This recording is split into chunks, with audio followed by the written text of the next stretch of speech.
Thank you all for coming. Welcome, Emma. Thank you. So we'll do sort of a wide-ranging sort of set of questions, and then we'll have some time for Q&A. But I want to start, you've been leading GSK for 8 years. You've sort of experiencing the change in the pharma industry and life sciences. What are your sort of thoughts framing our conversation on that? Well, first of all, thank you very much for having me.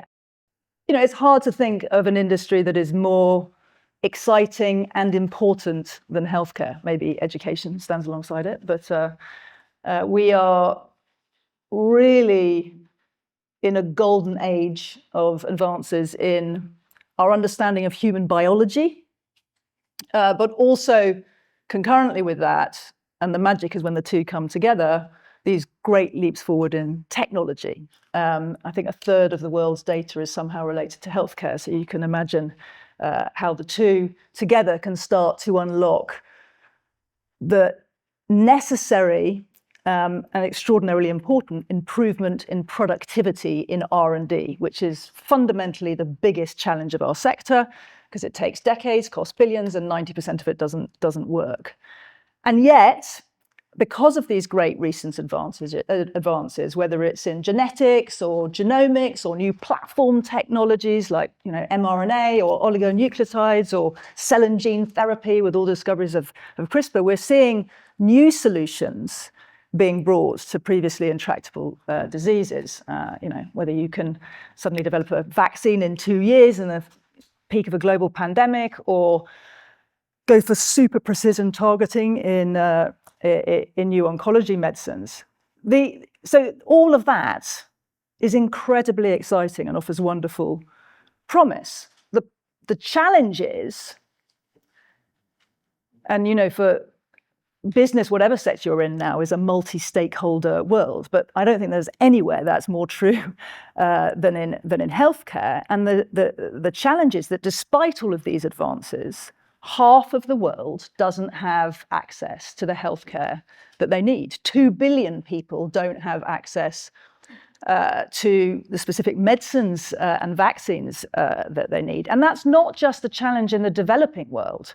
Right here in the US, the inequity of access to healthcare, even if it's the richest country in the world that spends the most as a percentage of GDP on healthcare, is a real challenge. And in a single state, you can see life expectancy differences of more than 20 years according to your zip code and where you were born. And then you add to that the burden of demographic change. We're an aging population. I think the over 60s way outnumber the under 5s. You've got the over 80s are going to triple, I think, in number by 2050.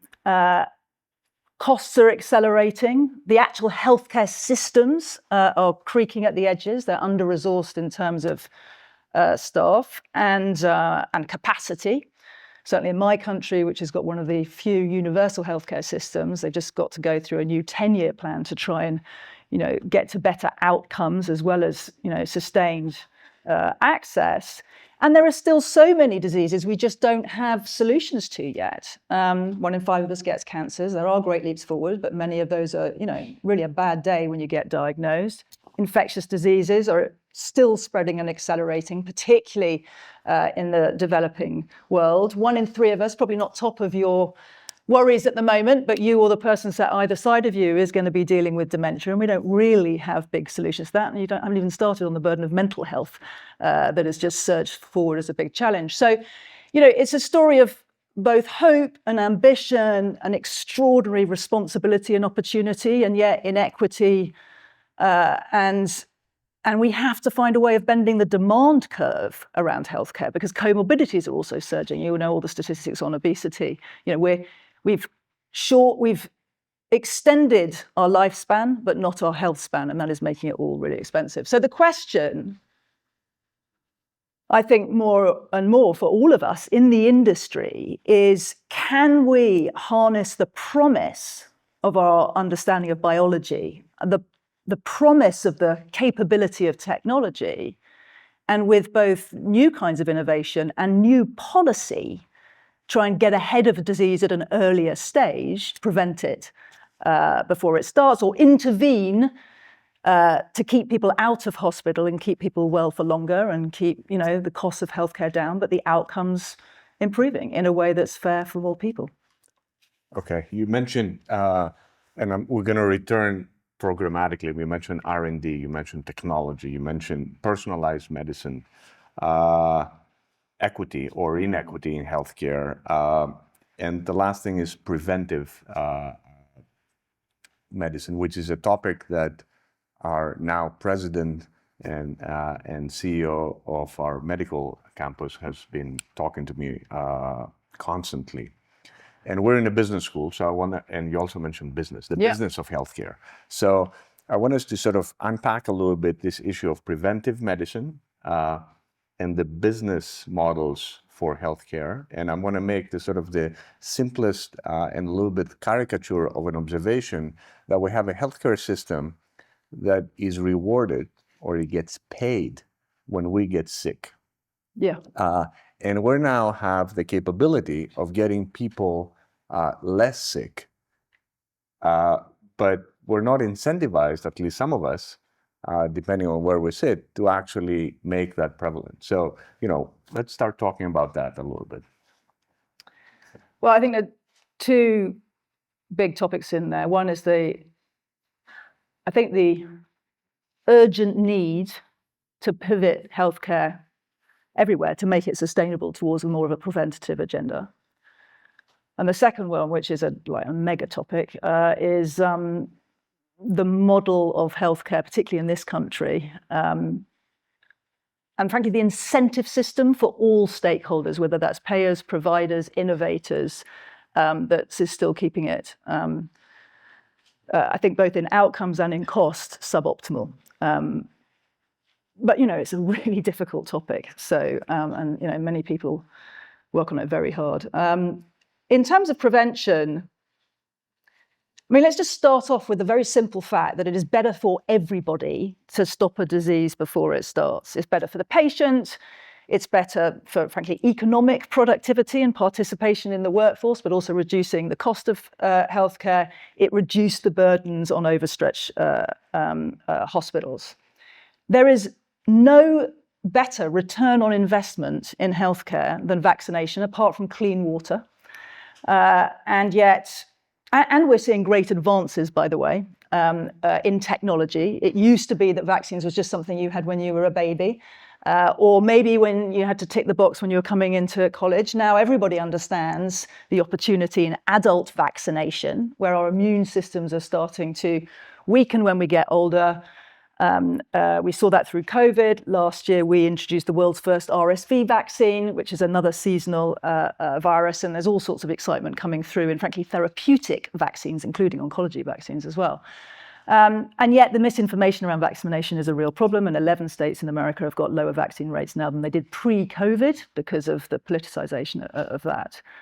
But, beyond vaccines, which is literal prevention, and you spend $9 billion a year in America on treating people in hospital from vaccines preventable diseases. Beyond that, there are more and more treatments that can come in earlier. You all know that diagnosing and treating stage 1 cancer is much better in terms of outcomes, but also better in terms of cost. In HIV, the first funeral that I ever went to was a very, very long time ago. I was in my early 20s, and one of my close friends, died in his early 20s of AIDS. It was a terrible diagnosis then and felt like a death sentence. Today, thanks, frankly, to work in my company and others, you can now live a long and healthy life with daily integrase inhibitors. But even more excitingly, we have now developed some long-acting technology, which means you take a handful of injections a year.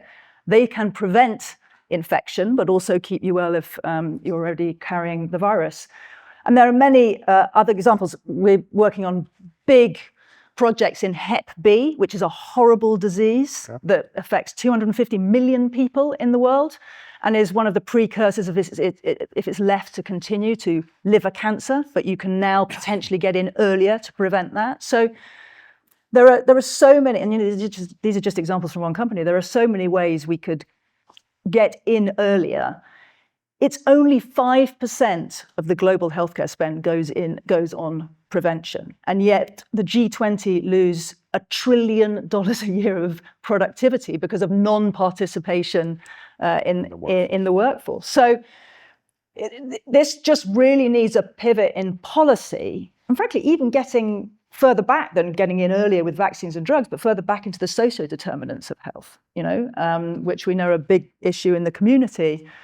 Look at things like the food industry, the education industry, etc. So I think the only way to make this sustainable is to get in earlier before it starts. So in some sense, pharmaceutical firms that provide solutions, including preventive medicine solutions, have less of an incentive issue in that game. It's the healthcare delivery sort of. That's right. With one really obvious exception, which in fact is why I'm in New York this week, because I'm speaking at the UN on antimicrobial resistance, which, by the way, is a massive prevention agenda. This is where there are going to be nearly 40 million people that will die because of basic resistance to antibiotics by 2050, unless we intervene in a comprehensive way with new policies on innovation, on stewardship, on distribution. And this is in the human health system, it's also in the animal health system. But the issue there is, of course, one of the causes of antimicrobial resistance has historically been overprescription or poor stewardship more generally, and then non-compliance. And frankly, it starts with the wrong diagnosis. And now it really, really means that the backstop that we've all relied on for some very basic routine surgeries or treatments, or even, one day childbirth is going to sort of become extremely dangerous again in the West, unless we can find new solutions here. And the reason that's an issue for our industry, and I'm very proud in my company, we have a significant pipeline of new antibiotics. But of course, there's a fundamental contradiction if you want to have something that's kept on a shelf and not overprescribed when you've got to invest in this innovation. So there are some countries that are looking at new pull incentives where you have a kind of subscription model. You get rewarded for having a new one that can be kept as a reserve. But there are some examples like that when there are still issues for the pharma industry. And it's a common story, be it on Netflix or anywhere else, that on the innovator side, pricing hasn't always been responsible. And again, it's where the incentives are in terms of what providers and payers are also being paid on, and therefore where it can be seen as appealing to have a higher margin product. That's complex. So I'll return to innovation and R&D in a second, but you mentioned affordability, and you mentioned also sort of low to middle income countries not having access. Yeah. What are you doing a little bit in that space? How do you think about these challenges? Well, it's absolutely fundamental. We vaccinate 40% of the world's children, but we do that through Gavi, which is a global institution where, depending on the country's ability to pay, we tier our pricing. We do an enormous amount of work in global health last year, and that's also about what kind of innovation you do. So we're invested in malaria solutions, TB solutions, big partnership with the Gates Foundation, and also in HIV. In malaria, last week, we went into our 9th country in Africa with the world's first malaria vaccine, which I think we worked on for 35 years, just to give you a sense of the long-term investment. By the way, it's a great start. We still need something more effective than that. But, 400,000 children under 5s die of malaria in Africa every single year. So there is a huge unmet need. Another example, and this is a complicated one that people don't understand about our industry, is in HIV, where We're one of the only sectors in healthcare, our companies, that have to reinvent themselves every decade on a rolling basis because of IP. Now, we need IP and it's so important that our governments protect that, because without that incentive to protect your innovation, it's really hard to invest the billions and digest the failure rate to be able to pay for all of that in a business model sense. But we also believe in a patent system because that's how you let generics and biosimilars come in. And by the way, I think 80% of the volume of drugs that are distributed are in generics and biosimilars. But in our HIV business, we went through a voluntary licensing program, which means that, i.e., we allowed people to manufacture our integrase. In fact, we're doing some work now on the long-acting ones as well, which means that of the 30 million people in the world that are on an integrase inhibitor, and by the way, I think there are 39 million people living with HIV, so there's still people who don't have anything, but of the 30, 25 of them are on a copy of all our actual drugs, because we've been able to open that up, but still make a profit in our business because of a strong position and payments in the Western world. So you mentioned R&D, and I want to sort of talk a little bit about it, because that's another big area in pharma. It costs so much money, it takes so much time. Yeah. So many things don't work. Yeah, but it's worth it when it does. Yeah. No, I'm not debating that. And then you have a finite runway of your drug that you have discovered until sort of the patent expires. Yeah. And now it's becoming increasingly expensive to actually get one of these things. It used to be hundreds of millions, and then it becomes billions, and then it becomes many billions. What do you think about that? And what do you think about the US market, and also the US research infrastructure in that respect? Well, I think they're two adjacent questions. I mean, the US, make no mistake, it remains today by far the best source of innovation in the world, and still the best market for innovation. And I say that in a way that is good for patients. When you look around the world at the different models of healthcare, one of the great things about this system is there is access to innovation. There's other questions on affordability and et cetera, but there is access to innovation. You also have phenomenal teaching and academic hospitals. I mean, one of the best in the world, just up the road here. You have a fantastic biotech ecosystem. You have some of the biggest pharma companies in the world. And even my company, which is British, it's in 80 countries.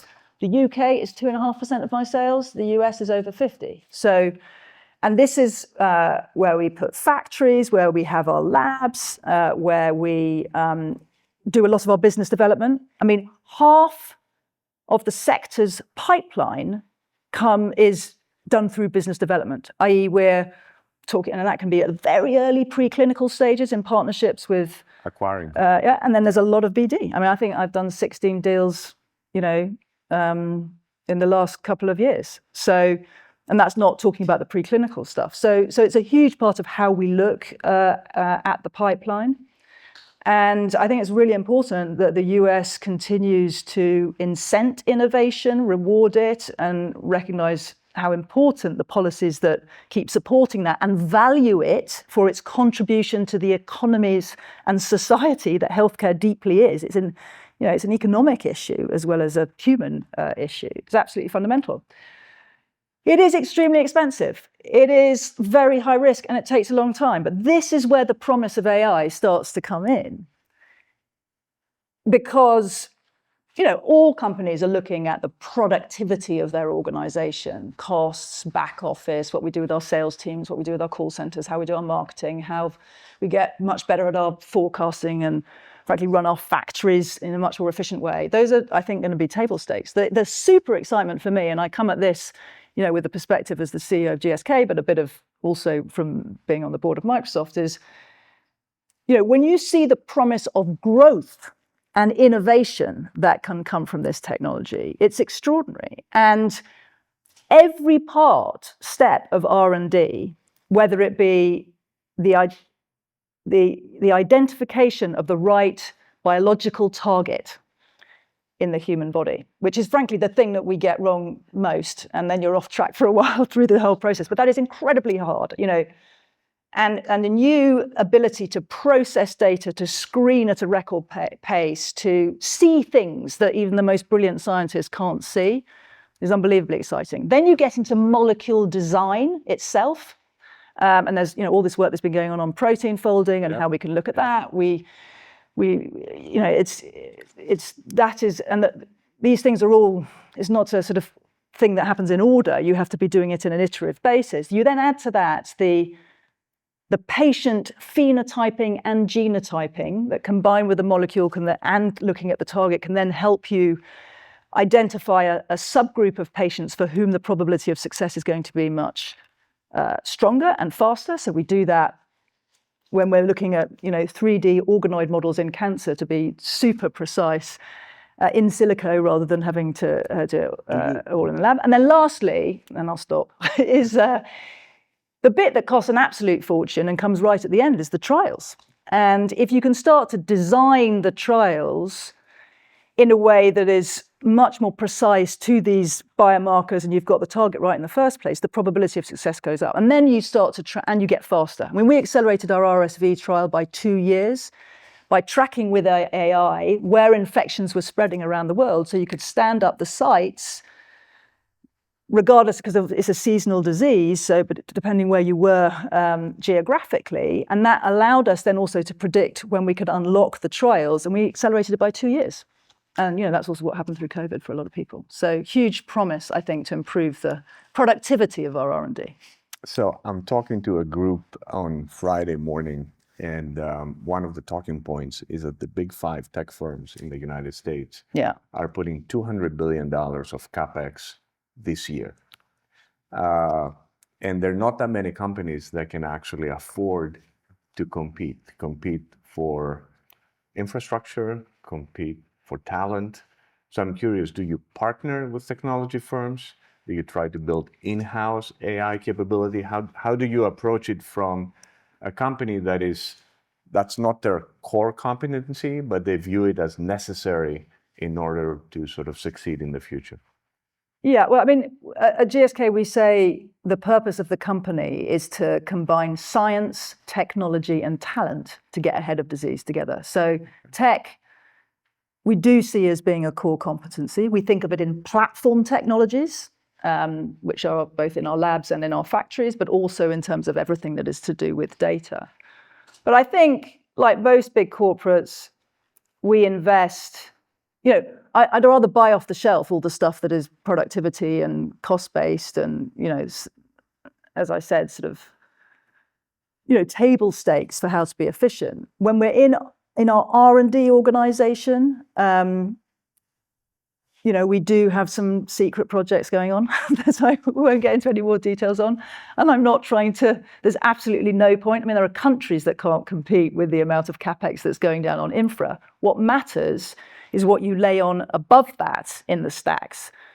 Where do you want to engage in LLMs or small language models more specifically? And most importantly, what kind of apps you applying to that to answer the questions that you uniquely want to answer. All of it for us in R&D is where the sort of the deep value add, and where we need to make sure we're able to compete not only with all pharma companies that are engaging in tech, but also the tech companies that are engaging in pharma. Yeah, no, DeepMind, right? Well, a great British company in the beginning. Well, yeah, absolutely. So I want to make one more comment that you mentioned, climate. Climate is a huge priority for us, but I don't want to. Climate is also related to health. Yeah. And maybe you can connect these two and how you're thinking about that. Well, the science is extremely clear that, the health of the planet and the health of people are interconnected very deeply. At the most fundamental level, and by the way, it's always, again, the most vulnerable that are impacted by this. For infectious diseases, the link is extremely stark. because it's often waterborne or mosquito carried, and pandemics also can begin related to changing climate. So that's very fundamental. Also, we're the number one respiratory company, so we deal in not only in prevention in vaccines, but also in asthma, in chronic obstructive pulmonary disease, which is the third leading cause of death. In fact, 3 of the top 6 causes of death are some way related to lung disease, and pollution isn't helping. So fundamentally, the two are interrelated. The reality is our industry causes about 5% of the global carbon footprint. And within that, I think, when I say our industry, healthcare most broadly, but the vast majority of that is the provision of healthcare. I think, at least in the UK, and I don't know how much the read across is, but it's about 20% sits with drugs. But for us specifically, like all corporates, especially, I think even more, I was going to say sustainably, but more consistently, certainly out of Europe, we have made commitments that I have to report on, and I'm incented on, and my team are incented on it, around getting to carbon neutral and actual nature positive by 2045. The really interesting, and I've got a very important thing going on this specifically right now, is for us, 40% of our carbon footprint is specifically related to a single inhaler.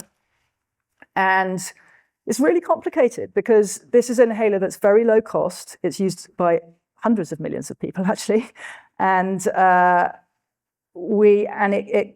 a huge contributor to our carbon footprint. So we are now in a phase 3 trial for a new propellant, which I will know either at the end of this year or next year, whether it works, that will reduce the carbon footprint of that single inhaler by 90%. Sounds like it's worth it. Yeah, I hope so. So I want to talk a little bit about yourself before we open it up for questions. I'll mention that you studied classics and modern languages, which I find it to be a very strange combination. But then you sort of started in a career in business that eventually led to you being the first female CEO of a pharma company globally, still today. Tell us a little bit about that journey, and then we'll talk a little bit about leadership and then give some advice to this group. Well, I'm not sure what advice I can give, but well, first of all, I would say on the career journey, none of it was on purpose, and I had no idea what I was doing at the beginning. So I think everyone should take a bit of pressure off themselves. This is my top tip. I did not grow up in a business family. My father was in the military, which has had an enormous influence on me. And in fact, my grandparents were either in academia or doctors, so zero business background, and wanted to study Latin poetry. So I thought that was a useful thing to do. I loved it, and modern languages, French. My entire work experience was being a waitress whilst at university, and then I went into consulting like most people did to pay off debt at the beginning. And then very quickly, after a couple of years, decided I'd rather do than advise when I wasn't really qualified to, and went to work for L'Oreal, which was an unbelievable adventure. And I was there for 17 years, and it was, I was in London in the beginning. Then as a French speaker, I was lucky enough to go and lead their global marketing out of Paris for a while. We were here in New York for 5 years. And then I went to run L'Oreal Consumer in China, which was a spectacularly exciting experience at a time of, exponential growth. And it was a great company that also, supported me through 4 maternity leaves, which was, I don't know how common it was, but they were, it was a really fantastic organization. And I'm a proud alumni. So my background is consumer goods, and running businesses and global brands, and a lot of creativity in that. And then accidentally, I met the CEO of GSK in Shanghai once without any specific intent, and that all snowballed into being asked to go and lead the consumer business for GSK back in London, which was quite an emotional change when you've been with a company all around the world, but I just didn't particularly want to be defined by one organization. And I wanted, and this is the real thing I suppose that was so important, I wanted to do something that at that time that felt of meaningful consequence, and healthcare just is that. And we all have those personal moments when you start to think about the sort of value system that underpin the work you want to do and the discretionary effort you want to give all the time. So then I joined GSK as running Europe for consumer, and then we built up this extraordinary new consumer business, which we did a massive demerger on later on to the London Stock Exchange, the biggest one in Europe for 20 years, I think, which was a wonderful experience. And then I was CEO, which was, I think I was told last week, 8 years ago, which was a strange day, but here we are. How has your leadership style and priorities changed over time? You've now been in 3 different organizations, different roles, but now you're leading one of the biggest pharma companies in the world. Well, I think, first of all, I think it really matters that one reflects on this sort of stuff. And I would say, as you go through your career, you start off managing a couple of people. That's something that you know a lot about, and they know a bit less about, and you're coaching them. And then you go more senior, and slowly you then have to start leading people where you've been adjacent to the kind of work that they do, and then suddenly you end up in a place where you're managing people on stuff you literally have never had any experience of whatsoever. So I think the thing that I've learnt more, not that it wasn't there in the beginning of it, but I've learnt more, and is my number one conviction as a CEO, is it's certainly not all about the CEO. It is all about the quality of the people that you have around you. And everyone thinks the answer to every question these days is AI. It isn't. The answer to every question these days is all about the people. Because if you have technically brilliant, aligned, energetic, committed, diverse team, you can achieve absolutely anything. And you can, run through walls and digest a lot of challenges. So I think that's been my main thing. I've always been a very curious leader, and I do think the sort of emphasis on realizing all the things you don't know. Strangely, I think I've learned more in the last 5 years than I did in the 5 years before that, et cetera, because you just get more exposure to stuff, and I think I've become even more annoying about asking a lot of questions. Good.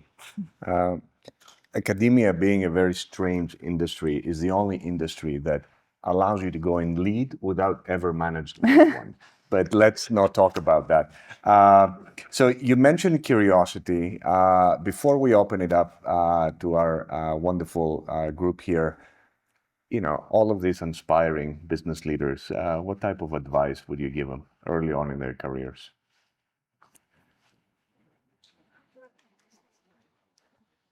I'm going to ask you that question actually as well, but because I'm sure I'll learn a lot from that. But I would say, yeah. So I would say 3 things. First one is fall in love, and what I mean, I'm not talking about your personal life. I'm talking about, although I would advise that as well. Actually, my top career tip is marry well. Just to be joking aside. I think it is the best decision I ever made. I've been married for 29 years, and you definitely want to make sure your support system around you is one that helps you grow. But no, my top tip is fall in love with an industry or a job or a project you're working on. It doesn't have to be for life, but you need to care about it. You need to believe it matters, because work can be difficult. It shouldn't be hard every single day. But if you believe in what you're doing and that it is of consequence, that will carry you through a lot. And I think knowing your value system and yourself, what you're good at and what you're absolutely rubbish at, and therefore you should hire a bunch of other people to, or partner with other people that complement you. So just fall in love, keep learning, be incredibly hungry to learn. I mean, you're starting pretty well having this. As has been pointed out, I didn't get an MBA, and so you're already off at a head start. But learn by running towards things you don't know. And then lastly, I'd say be careful of the company you keep, because it is always, always about the people. So if you're doing something, partner with people you respect, not that just hold up a mirror to you. that are going to tell you the truth and make you laugh, and you can share some kind of adventure together, whether that's a 2-person startup or working in a big multinational. What would you say, Costis? I think people follow your passion for sure. Aligning early on with good mentors, I think, is important. Yeah. I think picking areas that you see purpose, but you also see incredible growth. Yeah, possibility as well as purpose is good. Uh, Don't pick a backwards industry. Yes. Because if you pick a mature industry, Yeah. you got to be very good at your pick. Whereas if you pick an industry that is going to be growing very fast, then you just need to pick the industry. So the main thing is pick healthcare, and call me. So it's an absolutely magnificent thing to be part of, because in the end, every individual, in the end, when you're older, you will care about it for yourself, but you will always care about it for the people you love. You will care about it as an individual, as a family, as a community, as a company, and as a country. It matters. I can't think of many things that matter for every individual on the planet, but this one definitely does. I agree. All right, let's open it up for questions to our audience. Okay, I see a hand back at the very top, and then I see another hand over there. We have runners. Okay. Hi, my name is Alfredo. I am an alum of the business school and work in global health. I am very interested in asking you what is going on with phages to address antimicrobial resistance. Is industry working on phages? Can you develop patented products? Is GSK involved in that? Yeah, very much. So I couldn't hear all of the question, but in terms of what we're doing about antimicrobial resistance, we have just put 45 million into a partnership with the Fleming Institute. I'm announcing another partnership in 48 hours, so I can't tell you here, which is all about collaboration, not only to support innovation, as in more pipeline coming from the industry, but also to support what I'm going to call smart access. That's not just about accessible pricing. That's also about the right kind of diagnostics in the first place, around the right kind of prescriptions, around education in the community to make sure that people aren't thinking they can take 2 antibiotics and then put them back on the shelf. And we're doing a lot of policy work as well. I'm speaking about this on Thursday at the UN in the high-level meeting, and meeting tomorrow with Tedros from the WHO, because we need to find a way of incenting more innovation. At GSK, we have 30 products in our pipeline that are related to AMR, bunch in vaccines, because it does start with prevention again, initially. And if we could just vaccinate people, you would reduce, I can't remember what the actual number is, but I think it's in the mid-teens, the amount in the developing world of antibiotics that actually need to be prescribed now. But then we need new antibiotics, but ones that can be kept as a backstop, which is why I think it's the UK actually has a policy of on a subscription basis where they would pay for an innovation and make it sufficiently rewarded to keep the incentive where it is. The reality is new antibiotic innovation has halved in the last decade.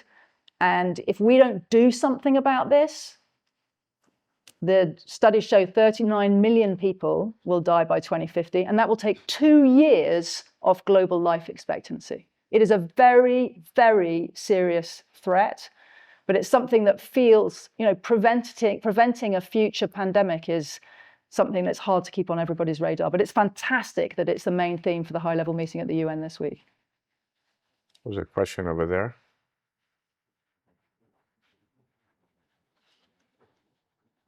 Then I'll come on that side. Well, thank you. Thanks, Emma, for your time and for being with us. I'm a master's student in HR here at Columbia University, so my question is obviously related to people. I'm curious to understand what's your main recommendation in practical terms in regards to how to inspire your direct team. So you mentioned important values like keep learning. So what do you recommend? Well, first of all, I think it's a fantastic career choice, HR, and I'm sure it's a wonderful thing to be learning here. In the age of technology, I think we've all got to become the best humans we possibly can be. And what I learn is this as a leader, and I've got, 80,000 people in the company, but thousands of different partners around the world and lots of external stakeholders. Our ability to connect with each other and mobilize other people to give discretionary effort, and that just to stop and think, and with a commitment and a care about the quality of their work, is one of the most important things you can unlock as a leader. And we spend a lot of time thinking hard about how we want to teach people to manage and lead. And the first thing on that list is to motivate them. And it starts with the question, why? So often in business, we spend our time talking about the what and the who and the by when, and we don't stop and say, this is why this matters.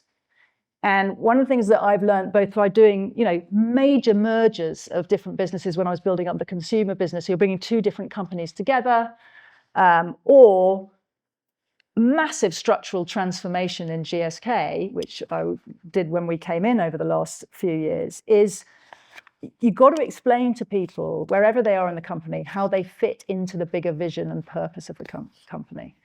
And so we literally, everybody can have, and Microsoft do the same thing, by the way, so I'm always learning from that, but you need to be able to have on a page what the purpose, strategy, and culture of a company is, and then how an individual's role and annual or quarterly or weekly objectives fit into that, i.e. they make that difference, and keep communicating relentlessly. Stuff gets stuck in middle management all the time. Well-intended people, but it's the notion of inspiring with the why, and keeping my daily work connected to the impact it can have. And then the other thing is career development. Everybody, you look at all the statistics about why people leave companies. It's either because they hate their boss, key tip, be a good boss, or because they don't have enough development. So giving people visibility of career development, really important. Okay, let's go over there. And then we'll... Thank you for being here, Ms. Walmsley. I'm a second-year MBA student and with a focus in healthcare and pharmaceutical management. My name's Zach. Hi, Zach. Do you want a job?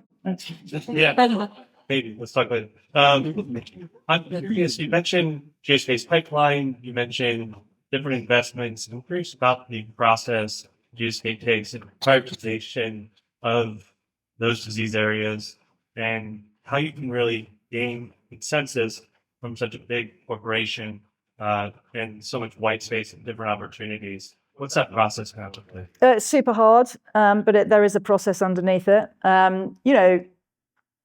You have to start with where is the unmet need. I mean, just at this most basic level, like all marketing, well, maybe not when you're taught it professionally, but you start with where is the unmet need, where is the capability to bring something new, different, and better to solve that unmet need, and do we have it? Should we buy it?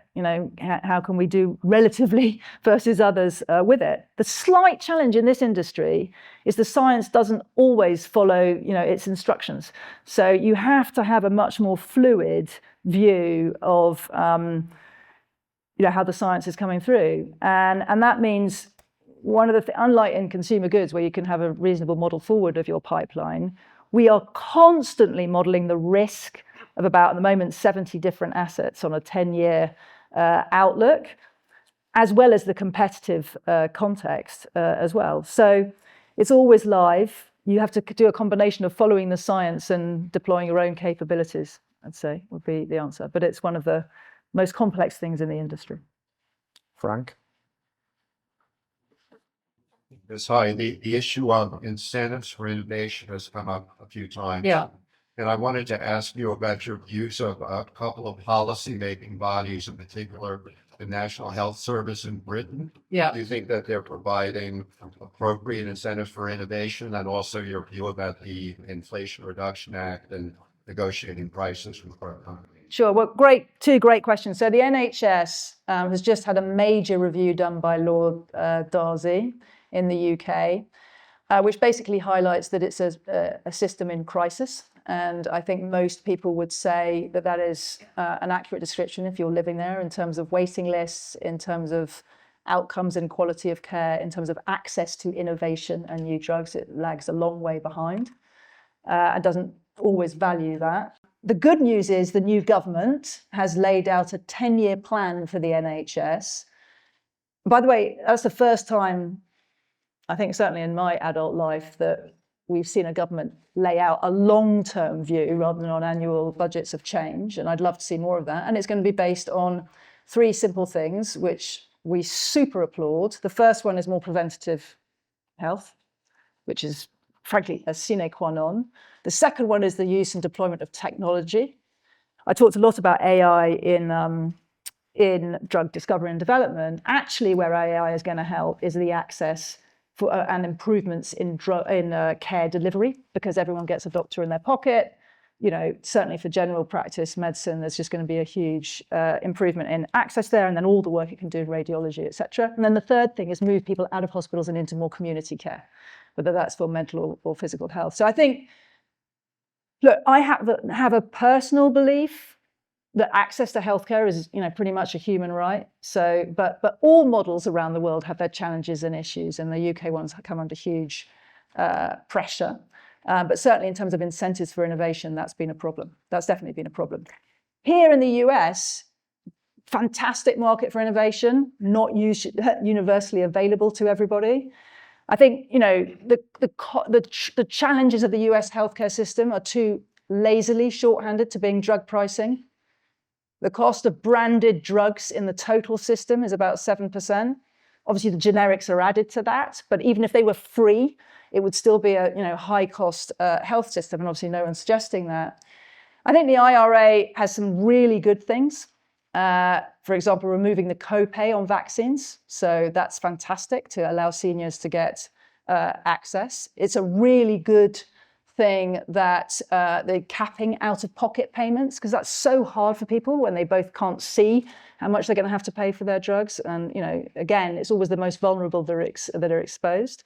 There have been some good moves on key specific drugs like insulin and our inhalers, where you go to a minimum price. All of this is the right thing to do. There are some issues that are going to have, I think, unintended outcomes about price control, which then start to influence how we allocate capital in R&D, you know, and when they also look at small molecules versus large molecules. There are a few things that are going to have unintended consequences, I think.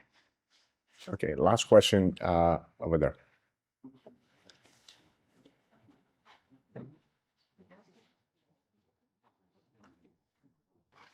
Hi, hello, I'm Lynn and I'm a second-year MBA student. I have one lighthearted question and one more business question. The lighthearted question is, I want to know your love for yellow. I want to know what? Sorry. Yellow? Oh, yeah.